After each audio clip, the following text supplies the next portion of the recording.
अस्सलाम वालेकुम, मैं हूं नाज़िया अकरम और आप देख रहे हैं प्रोग्राम मेरी धरती मेरी दुनिया। एक मुअल्लिम था, उसके पड़ोसी की भेड़ खो गई। पड़ोसी ने अपने सारे नौकरों को हुक्म दिया कि जाके भेड़ को ढूंढ कर लाएं। मुअल्लिम ने हैरत से पड़ोसी से पूछा कि एक भेड़ को ढूंढने के लिए तुमने इतने सारे नौकरों को क्यों भेज दिया? पड़ोसी ने जवाब दिया कि देखिए ना, इतने बहुत सारे रास्ते हैं, जाने भेड़ किस रास्ते पर चल पड़ी हो। इतनी देर में सारे नौकर खाली हाथ वापस आ गए, उन्हें भेड़ कहीं मिली ही नहीं। पड़ोसी ने वजह पूछी तो उन्होंने जवाब दिया कि इतने बहुत से रास्ते हैं और एक रास्ता दूसरे से जा मिलता है, हम फैसला ना कर पाए कि कौन कौन किस किस रास्ते पर तलाश करें। मुअल्लिम ने यह सुना तो गहरी सोच में डूब गया।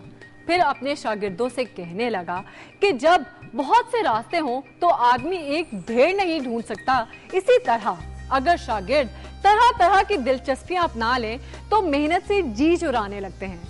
इल्म की राह पर चलें तो एक ही रास्ते पर चलना चाहिए।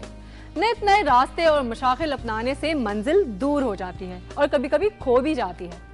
जनाब, हम देखते हैं आज के प्रोग्राम की चंद झलकियां।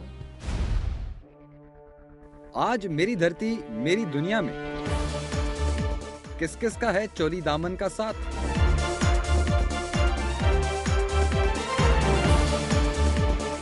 बताएंगे अपने शहर का मुबश्शर लुकमान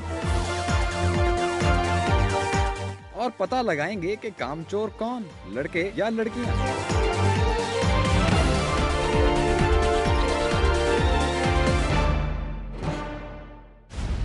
एक मेला वो होता है जो किसान लगाते हैं। भाई, जब फसलें पकती हैं और उनकी कटाई होती है और गांव के सब लोग मिलकर ये सब काम करते हैं तो मेले का सा समा बन जाता है। और इस मेले को चार चांद लगाते हैं ढोल ढमक्के और धमाल। खैर, ये तो नेचुरल सा एक मेला होता है, बड़ा ही सादा सा मगर जिंदगी से भरपूर।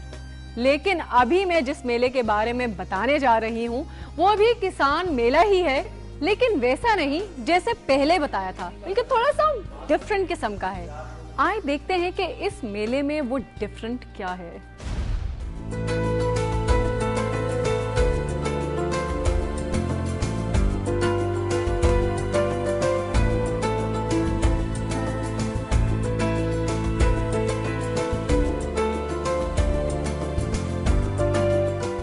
कसूर में ज़रिए अद्वियात की एक निजी कंपनी की जानिब से किसान मेला मुनक्किद किया गया, जहां पर किसानों को बेहतरीन मशवरा जात के अलावा एक ही छत के नीचे जरूरियात जिंदगी की अशिया मुहैया की गयी। इट्स वेरी इंपॉर्टेंट कि रूरल एरियाज के लिए भी इस तरह के मॉडल्स हों जो कि यहाँ के रेजिडेंट्स के लिए उनकी सारी जो जरूरियात हैं उनको पूरा करें। और यहाँ पे एक बहुत अच्छा बख्श फाउंडेशन भी काम कर रहा है। किसान मेला में शिरकत के लिए शहर के अलावा मलहका देहात से किसानों की बड़ी तादाद जोक दर जोक किसान मेला में पहुंचती रही। खवातीन और बच्चे खरीदारी में मसरूफ रहे।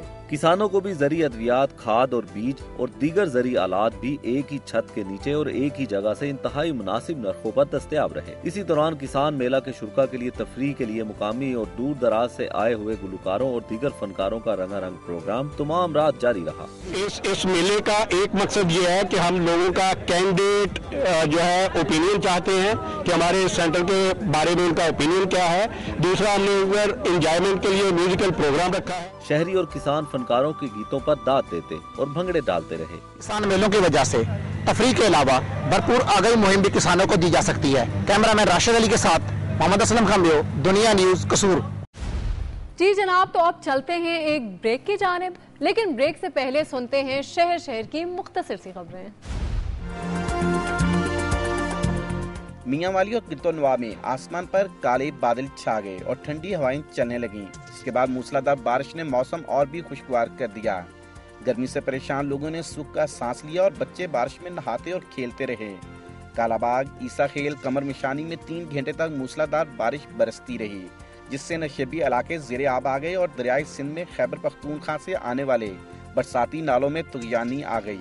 वाटर डिजास्टर मैनेजमेंट और जिले हुकूमत ने फ्लड कंट्रोल सेंटर कायम कर दिया है और किसी भी हंगामी सूरत हाल से निपटने के लिए टीमें तश्कील दे दी हैं। हासिलपुर में बेनजीर इनकम सपोर्ट प्रोग्राम का सर्वे करने वाले मुलाजमीन ने तनख्वाहें न मिलने पर कचहरी चौक में एहतजाजी मुजाहरा किया। पीपल्स पार्टी के वर्कर्स ने पुलिस की मौजूदगी में मुजाहिरीन पर धावा बोल दिया। पुलिस हस्ब रवायत खामोश तमाशाई बनी रही। बेनजीर इनकम सपोर्ट प्रोग्राम का सर्वे करने वाले मुलाजमीन ने बताया कि वो अरसा 3 माह से तहसील हासिलपुर में बेनजीर इनकम सपोर्ट प्रोग्राम के सर्वे के लिए शब रोज मेहनत कर रहे हैं, लेकिन सर्वे के इख्तिताम पर उन्हें तयशुदा मुआवजा नहीं दिया जा रहा, बल्कि मुआवजा की तलबी पर पूरी टीम को धमकियों का सामना है। कालाबाग के पहाड़ों के दामन में बुजुर्ग हस्ती हजरत मोहम्मद सैयद मुजफ्फर शाह अल मारूफ चुप पीर का मज़ार वाक़या है, जिनका उर्स हर साल 1 शबान को मनाया जाता है। उर्स की तकरीब में मुल्क भर से अकीदतमंद शिरकत करते हैं। उर्स के मौका पर 2 दिन लंगर का इंतजाम होता है। तांदलेवाला शहर और गिरदोनवा में तेज हवाओं के साथ 3 घंटे तक मुसलसल बारिश के बाद मौसम खुशगवार हो गया। बच्चे और नौजवान बारिश में नहाते हुए लुत्फ अंदोज होते रहे। शदीद बारिश के बाद तांदलेवाला की अहम शाहराएं कायद-ए-आज़म रोड, काली रोड, आबद शहीद रोड, दीगर मुकामात पर 3 फीट तक बारिश का पानी खड़ा हो गया, जबकि TMA की तरफ से निकासी आब के लिए कोई भी इंतजाम न किया गया, जिसकी वजह से जगह जगह गंदगी के ढेर और लाखों रुपए मालियत से बनाई गई कारपेट सड़कें तबाह होने लगी।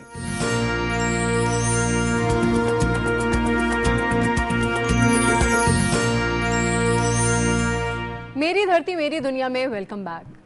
हजरत ख्वाजा गरीब नवाज रहमतुल्लाह अलैह फरमाते हैं कि सोबत का असर जरूर होता है। अगर बद भी नेक की सोबत में बैठे तो नेक हो जाता है, और अगर नेक बुरी सोबत में बैठे तो बद हो जाता है। इसलिए जिसने भी अच्छाई पाई नेकों की सोबत से पाई। हजरत ख्वाजा मोइनुद्दीन चिश्ती अजमेरी ने भी कई माह हजरत दाता गंज बख्श की रूहानी सोबत हासिल की और फिर बुलंद मकाम पाया। रजब के महीने में हजरत गरीब नवाज का उर्स वैसे तो अजमेर भारत में मनाया जाता है और जायरीन की बड़ी तादाद उन दिनों भारत का रुख करती है, लेकिन जो लोग भारत नहीं जा सकते वो अपने अपने इलाकों में ही कायम आस्थानों में उर्स का एहतमाम कर लेते हैं। हजरत गरीब नवाज का उर्स इन दिनों मनाया जा रहा है कराची में।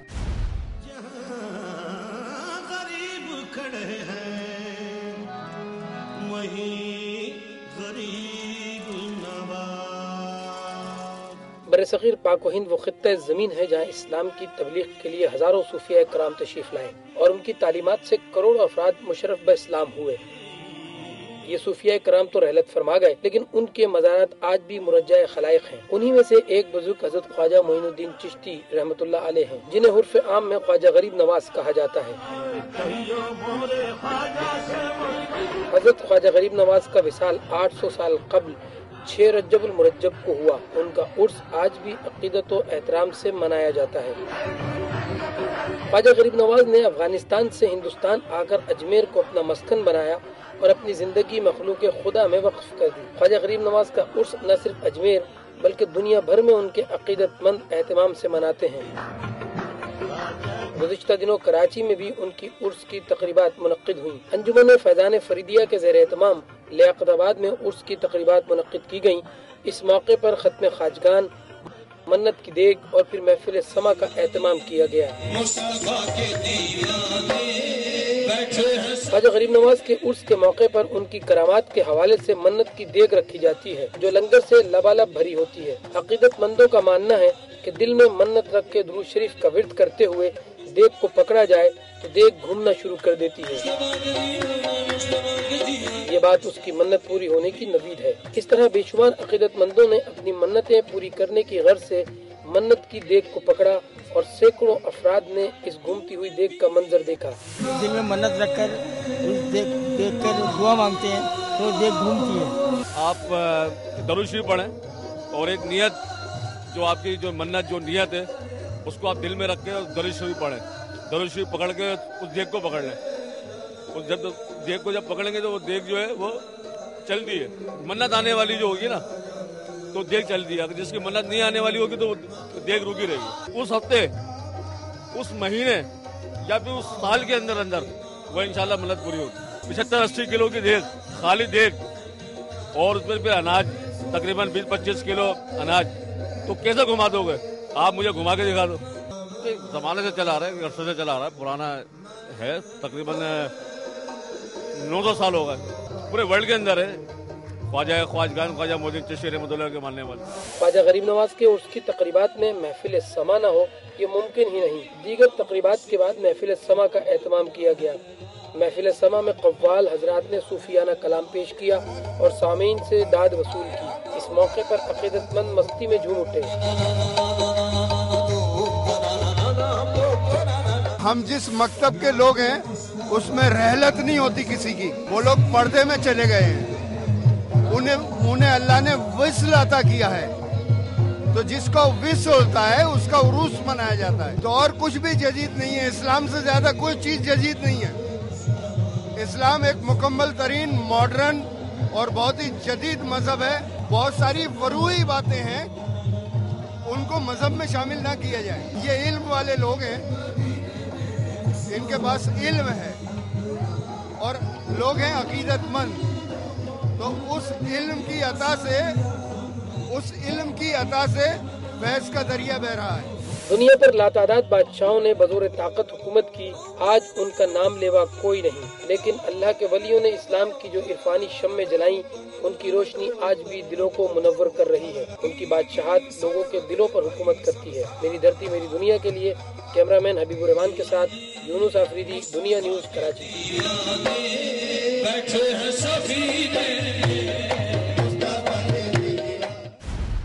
एक राइटर है फाजल जमीली। जूते के बारे में वो लिखते हैं कि जूता पहनने की तारीख बहुत पुरानी है।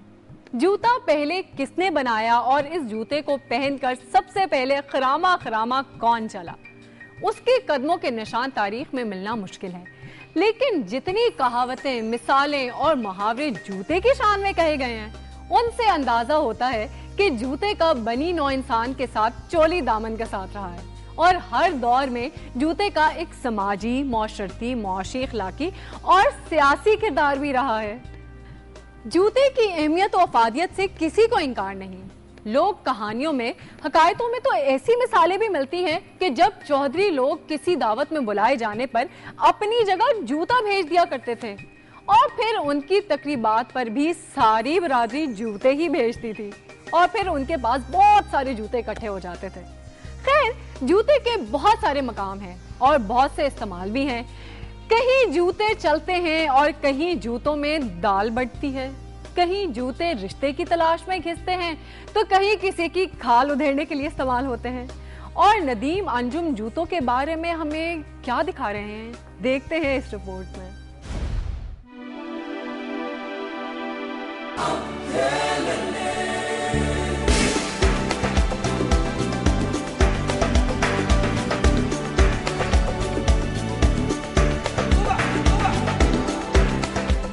चले तो कट ही जाएगा सफर आहिस्ता आहिस्ता। जूते अगर अच्छे हों तो सफर कितना भी दुश्वार हो आराम से कट जाता है। हर कदम पर साथ देने की कस्में वादे तो सभी करते हैं, लेकिन जूते ही हर कदम पर साथ देते हैं। बात चलने की हो तो देर तक साथ कौन चलता है। अपनी अपनी दौड़ लगी है, एक दूसरे से आगे निकलने की दौड़, और इस दौड़ में अक्सर जूते घिस जाते हैं। जूतों के मामले में ज्यादा प्रॉब्लम खवातीन को ही होती है। भला कोई जूता बेचारा इनकी चॉइस का मुकाबला कर सकता है। जूता ड्रेस से मैच ना करे तो ऐसे ही लगता है जैसे जूता लगता है। कहीं पेंसिल हील पसंद की जाती है तो किसी का दिल फ्लैट कोल्हापुरी पर आ जाता है। लड़कों के लिए चॉइस का मसला इतना गंभीर नहीं कि इसके लिए जूतम बेजार हो। ड्रेस पैंट के साथ ड्रेस शूज और जीन्स के साथ जॉगर्स या सैंडल्स या फिर कोई कैजुअल शूज। जो बड़े शूज स्टोर्स पर महंगे जूते नहीं खरीद सकते, इस मार्केट का रुख करते हैं। लाहौर की ये मार्केट चाइनीज और इम्पोर्टेड शूज की बड़ी मार्केट है, जहां जॉगर्स, लेडीज और जेंट्स शूज के अलावा मारूफ इम्पोर्टेड ब्रांड्स के इस्तेमाल शुदा जूते भी मुनासिब दाम पर मिल जाते हैं। हर किस्म की वैरायटी मिल जाते हैं, सस्ती भी है, महंगी भी है, और कुछ चाइना के या कुछ बाहर से लंडे वाली भी आते हैं। यहाँ लोग इसलिए आते हैं कि वैरायटी ज़्यादा मिलती है और माल सस्ता मिलता है। ये हर उम्र के लोगों की मिल जाती है, छोटी उम्र की भी, बड़ी उम्र की भी, हर साइज़ की जूती मिल जाती है, वैरायटी ज़्यादा है। और तो और अब स्केटिंग के शौकीन भी अपना शौक आसानी से पूरा कर सकते हैं। नौजवानों के लिए एक और चॉइस हैंडमेड शूज भी हैं। इन शॉप्स पर मुख्तलिफ डिजाइन के लेदर शूज तैयार किए जाते हैं। ये बेसिकली सारे हैंडमेड शूज़ हैं, तो ये पायदार होते हैं काफ़ी, और जो लाहौर के ज़्यादातर लोग हैं वो इस किस्म के शूज़ पहनते हैं, तो उनको क्वालिटी की पहचान है। तो हम बेहतर से बेहतर बनाने की कोशिश करते हैं और प्राइस भी इनकी काफ़ी मुनासिब है। काउबॉयज या हॉर्स राइडर इतने तो नहीं, लेकिन यहाँ इनके लॉन्ग शूज भी मौजूद हैं। कई लोग तो खुस्से को जूते की नोक पर रखते हैं, लेकिन जिन्हें खुस्सा पसंद हो, कोई और जूता उन्हें पसंद कैसे आ सकता है? और जिन्हें जूते बदल बदल कर पहनने का शौक हो, वो यहाँ भी आ जाते हैं। बहरहाल, जूता जितना महंगा हो गया है, अब हर जूते का नखरा कौन उठाए? चुनाचे जिसका पांव जिस जूते में आ जाए, जूता उसी का।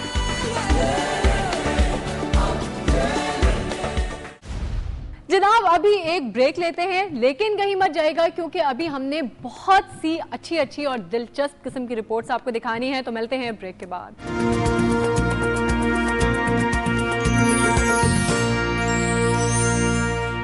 मेरी धरती मेरी दुनिया में वेलकम बैक। दादा ने पोते से कहा, बेटा जाकर अंदर से मेरे दांत उठा लाओ। पोता पूछता है, दादा क्या खाना है? दादा ने जवाब दिया, बेटा कुछ खाना नहीं, तुम्हारी दादी को स्माइल देनी है। तो जनाब, जब दादा जान नकली दांत लगाकर स्माइल कर सकते हैं, तो असली दांतों के साथ हंसने में भला क्या कबाहत है? हंसते हैं ना? मेरा मतलब है, देखते हैं एक दिलचस्प सी वीडियो।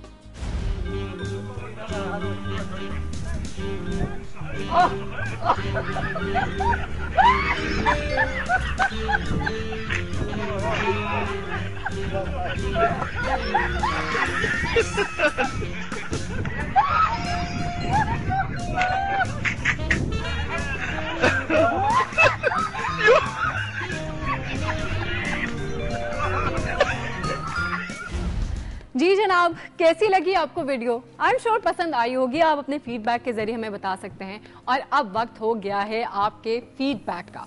तो जनाब, राबिया हसन है लाहौर से, और राबिया कहती हैं, प्रोग्राम मेरी धरती मेरी दुनिया बहुत अच्छा है। अगर इसमें सोशल इश्यूज से मुतालिक रिपोर्ट्स भी दिखाई जाएं तो ज्यादा अच्छा लगेगा। सामिया है कराची से, और सामिया कह रही हैं कि उन्हें खुश्क मेवा जात फरोख्त करने वाली खवातीन की रिपोर्ट बहुत अच्छी लगी थी। प्लीज ये रिपोर्ट दोबारा दिखा दें। तो जी सामिया, हमने प्रोग्राम की बेस्ट रिपोर्ट दिखाने का सिलसिला शुरू किया हुआ है। उम्मीद है कि आपकी फरमाइश भी पूरी कर दी जाएगी। और इसके अलावा हमें मैसेज किया है मजहर शामी ने इस्लामाबाद से, और मज़े कहते हैं कि आपने वजह तस्मिया बताने का सिलसिला क्यों बंद कर दिया है? ये अच्छा सिलसिला था, फिर से शुरू कर दें। इससे काफ़ी दिलचस्प मालूमात मिलती है। आपने छांगा मांगा के बारे में बताया था, यकीन माने इससे पहले हमने सोचा भी ना था कि छांगा मांगा जंगल का ये नाम क्यों पड़ा। प्लीज ये दिलचस्प और मालूमाती सिलसिला जारी रखें। जनाब, ये था आपका फीडबैक। अपनी राय आप हमें यूं ही भेजते रहिएगा। बहुत बहुत शुक्रिया। कल रात मेरे घर में चोरी हो गई और तुम्हें कुछ पता ही नहीं। मालिक ने चौकीदार को डांटा और उससे पूछा, क्या तुमने रात को खटपट की आवाज नहीं सुनी थी? चौकीदार ने बड़ी मासूमियत से जवाब दिया, हाँ जनाब, सुनी थी आवाज। फिर मैंने पूछा कि अंदर कौन है, तो अंदर से आवाज आई, कोई नहीं। जनाब, वो चोर ही नहीं, झूठा भी था। तो जनाब, सब लोग चोर नहीं होते, मगर काम चोर जरूर होते हैं। वो काम चोरी करते भी हैं, वो भी ढिठाई से, और फिर मानते भी नहीं है। यानी कि एक तो चोरी, ऊपर से सीना जोरी, यानी इल्जाम भी दूसरों को देते हैं। जैसे लड़के कहते हैं लड़कियां कामचोर होती हैं, और लड़कियां कहती हैं कि लड़के कामचोर होते हैं। खैर, इसी हवाले से सुनते हैं जो आप कहते हैं।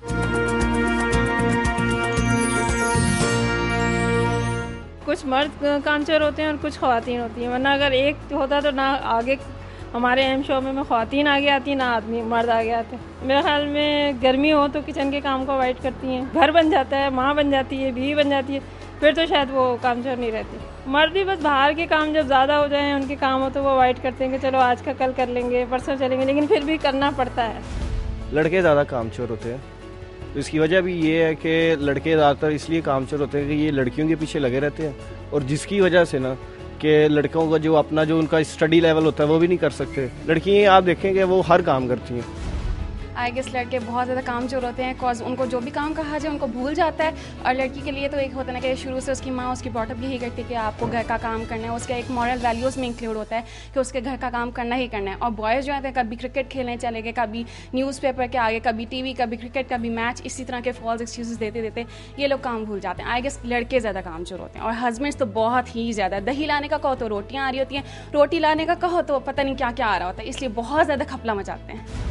लड़के ज़्यादा कामचोर होते हैं, क्यों? उनको आवारागर्दी से फुर्सत नहीं मिलती है, आवारागर्दी में लगे रहते हैं, ना उनको घर का पता होता है, ना उनको अपने काम का पता होता है, ना रिस्पॉन्सिबिलिटीज़ का पता होता है कि मेरी जिम्मेदारी हैं। लड़कियां भी बहुत कामचोर होती हैं। आजकल की लड़कियों के फैशन ही नहीं ख़त्म होते। वो कहती हैं जनाब हम कुछ काम करेंगी तो हमारे कपड़े ख़राब हो जाएंगे, हमारा हेयर स्टाइल ख़राब हो जाएगा, हमने जो मेकअप किया हुआ वो ख़राब हो जाएगा। लड़कों की निस्बत ज़रा लड़कियाँ कम होती हैं। लड़कियों को बचपन से ही तरबियत दी जाती है कि उन्होंने एक आगे जाके जवान होने के बाद, किसी दूसरे घर में जाने के बाद एक मुकम्मल प्रैक्टिकल लाइफ गुजारनी है। अपनी वालदा की ज़िंदगी को देखने के बाद, अपने बुजुर्गों की ज़िंदगी को देखने के बाद वो लड़कियां उससे बहुत ज़्यादा असर हासिल करती हैं। जबकि लड़के जो होते हैं वो बाहर की ज़िंदगी देखने के बाद उनकी ज़िंदगी एक मलगूबा सा बन जाती है ना। कोई रोशनी देखते हैं, कहीं अंधेरा देखते हैं, कहीं अच्छाई देखते हैं, कहीं बुराई देखते हैं, तो वो इतने प्रैक्टिकल नहीं होते जितने लड़कियाँ होती हैं। लड़के ज़्यादा कामचोर होते हैं, ठीक है, लेकिन इसमें यह नहीं है कि आप स्टेरियोटाइपिंग कर दो, एक सिर्फ आप 2-3 लोगों को देखने की बिना पे आप सारा कह दो कि ये सेक्टर या ये जेंडर जो है हमेशा ही होता है। लड़के भी मेहनती होते हैं, वो ज़रूरी नहीं है। और लड़कियाँ, बहुत सारी लड़कियाँ भी कामचोर होती हैं, लेकिन प्रोफेशनल लाइफ में मैंने बहुत हार्ड वर्किंग लोग भी देखे हैं, बहुत हार्ड वर्किंग लोग देखे हैं। कामचोर ज़्यादातर तो मर्द हज़रात, मतलब हम कह दें कि लड़के कामचोर कह सकते हैं, क्योंकि ख़वातीन का जो मामला है वो दफ्तरों में, ऑफिस में, घर में जितनी स्ट्रगल से वो काम है या एजुकेशन है वो ज़्यादा कर रही हैं। क्योंकि लड़कों को और भी बहुत सारे मामला होते हैं, उनकी कोशिश होती है कि आज कॉलेज भी ना जाएं, आज छुट्टी भी कर लें, मतलब वारागर्दी भी कर लें। लड़कियों को ये होता है कि उन्होंने पढ़ना है, मतलब उनके मशागल को इस तरह के नहीं हम कह सकते कि ऑफ दी वे जाके वो करें। मतलब लड़कियाँ कामचोर नहीं हैं लड़कों की निस्बत। डिपेंड करता है नेचर पर। ये कभी नहीं कहा जा सकता कि लड़कियां बहुत अच्छा काम करने वाली हैं या ज़हीन हैं और लड़के कम। जो भी अच्छा काम कर ले, वो लड़की हो या लड़का, आजकल तो बराबरी की बात है। मॉडर्न है सोसाइटी, इसमें लड़की और लड़के में तफरीक की ही नहीं जा सकती। जो मेल है ज़्यादा वो कामचोर है, लड़कियाँ तो अपने काम में लगी हुई हैं, अच्छी पोजीशन भी ले रही हैं, ऐसी कंपटीशन में भी आ रही हैं। लेकिन लड़कों का जो है वो मसाइल ज़्यादा हैं, वो ज़्यादा अपने वो कुछ अजीब अपने बेरारवी का शिकार हो रहे हैं और उसमें काम ज़्यादा पड़ गए हैं। इसलिए उनको भी मेहनत करनी चाहिए और काम करना चाहिए।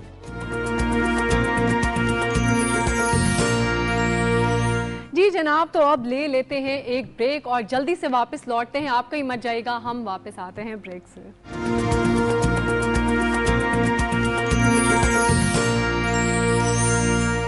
मेरी धरती मेरी दुनिया में welcome back. Mubashir Luqman senior anchor और तज्जिया निगार हैं। आपने प्रोग्राम खरी बात में उन्हें खरी खरी सुनाते खरी खरी बातें करते हुए सुना होगा, बल्कि रोज ही सुनते होंगे।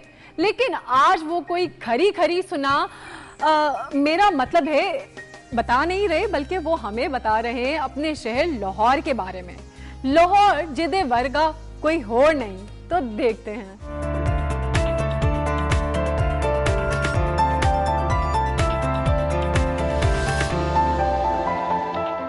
मेरा ताल्लुक जो है कई शहरों से इस तरह, क्योंकि मेरे वालिद साहब जो थे वो चकवाल के थे, वालदा मेरी कसूर से हैं।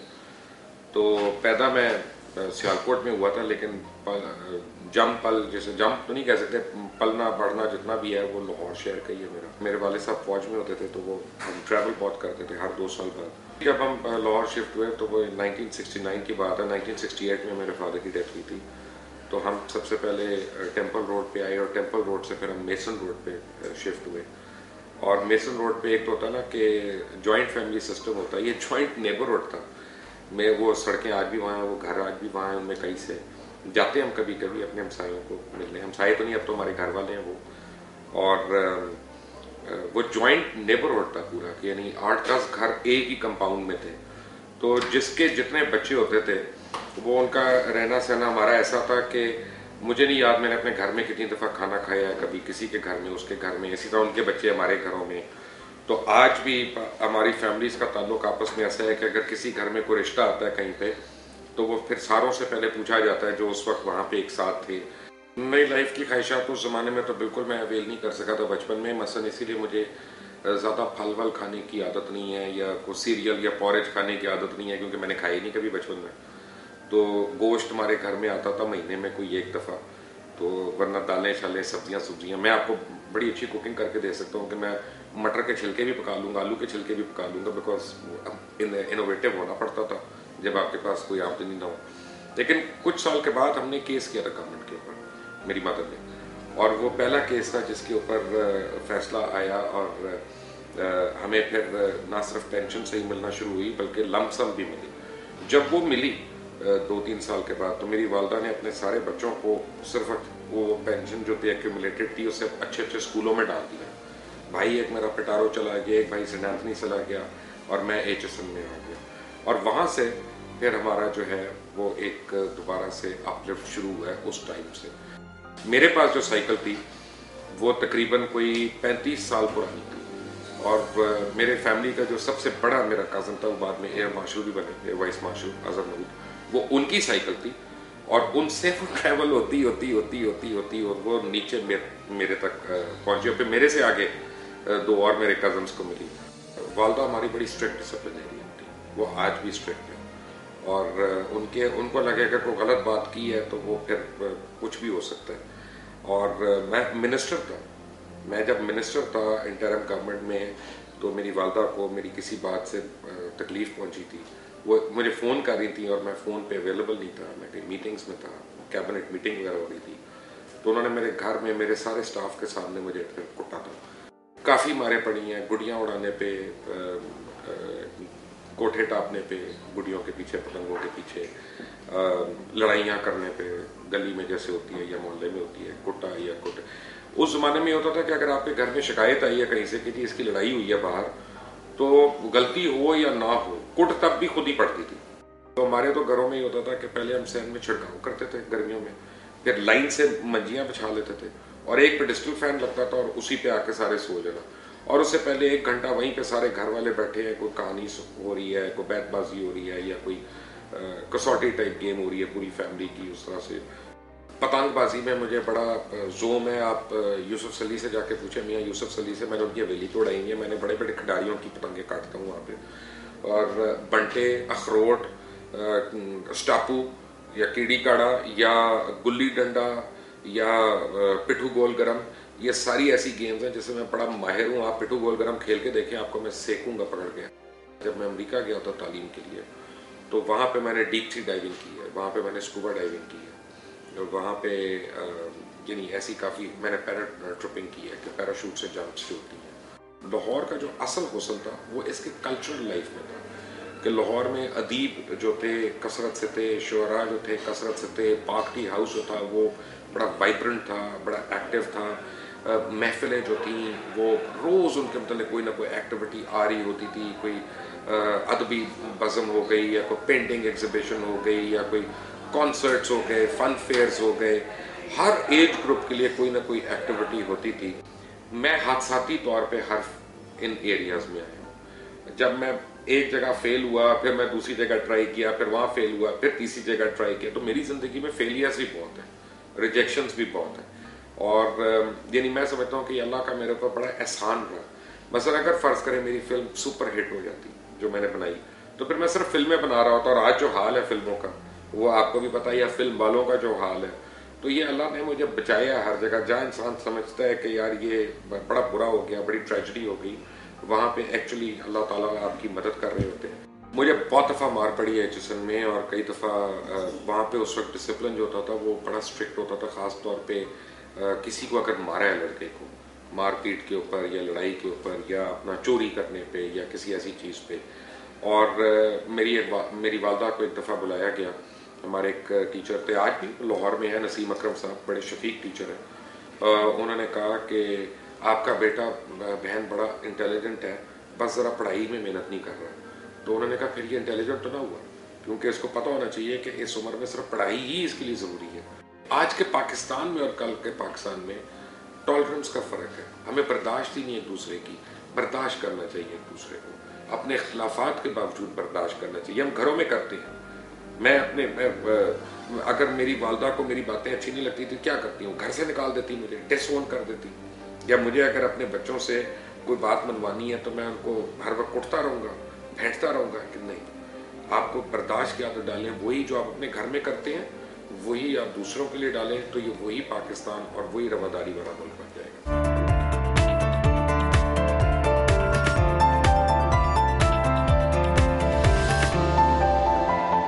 क़याम सरहदी पाकिस्तानी फिल्म, टीवी और स्टेज के मारूफ अदाकार थे।